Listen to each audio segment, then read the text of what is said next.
আসসালামু আলাইকুম। আজকে আমরা শিখব যোজনী কাকে বলে। কোনো মৌলের সর্ববহিস্থ স্তরের বিজোড় ইলেকট্রন সংখ্যাকে ওই মৌলের যোজনী বলা হয়।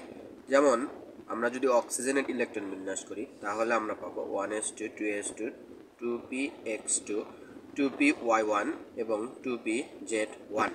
আমরা অক্সিজেনের ইলেকট্রন বিন্যাস থেকে দেখতে পাই যে এই অক্সিজেনের 2py তে একটি ইলেকট্রন এবং 2p জেটে একটি ইলেকট্রন বিদ্যমান, অর্থাৎ অক্সিজেনের সর্বশেষ অরবিটাল যে 2py এবং 2pz রয়েছে সেখানে একটি করে ইলেকট্রন বিদ্যমান রয়েছে, অর্থাৎ অক্সিজেনের সর্বশেষ অরবিটালে দুইটি বিজোড় ইলেকট্রন রয়েছে। সুতরাং আমরা বলতে পারি যে